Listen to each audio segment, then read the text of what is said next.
రే రామ్, ఏంటి ఇదిగో చలానా కడితేలి బండి తీసుకొస్తా. ఎలా? పోలీసు వాళ్ళు పట్టుకున్నారు. లైసెన్స్ లేదా? లైసెన్స్ ఉంది. ఇన్సూరెన్స్? ఇన్సూరెన్స్ ఉంది. పొల్యూషన్? పొల్యూషన్ కూడా ఉంది. మరి హెల్మెట్ లేదా? హెల్మెట్ కూడా వేసుకున్నారా? నా వెనకాలడే వేసుకోలేదు. తెలంగాణ ప్రభుత్వం కొత్త రూల్స్ తీసుకొచ్చాయంట.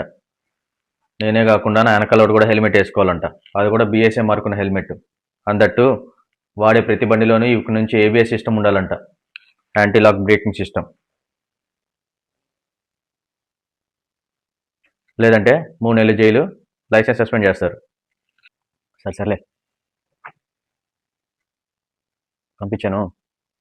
తెలంగాణ బండి తీసుకురా. అన్నట్టు చెప్పడం మర్చిపోయా.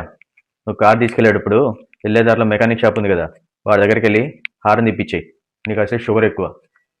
ఎందుకంటే తెలంగాణ ప్రభుత్వం ఇలా షుగర్ పేషెంట్ల హారం కొట్టేటోళ్ళకి ఒక కొత్త రూల్ తీసుకొచ్చింది. జనవరి నుంచి అప్లై అవుతుందంట. అది ఈలోపు నీకు అలవాటు అవుద్ది.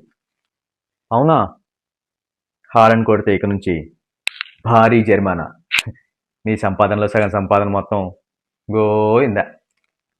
చూసుకో. అవునండి, తెలంగాణ ప్రభుత్వం రూల్స్ చాలా స్ట్రిక్ట్ చేస్తున్నాయి. ఒక ఏబిఎస్ఏ కాదు, హెల్మెటే కాదు. అండర్ 18 బైక్ డ్రైవ్ చేసినా, ఓవర్ స్పీడ్ వెళ్ళినా, సిగ్నల్ జంప్ చేసినా, డ్రంక్ అండ్ డ్రైవ్లో దొరికినా సరే భారీ మూల్యం తప్పదు. జరిమానా కట్టాల్సిందే, లేదా జైలు పాలవ్వాల్సిందే. So be careful.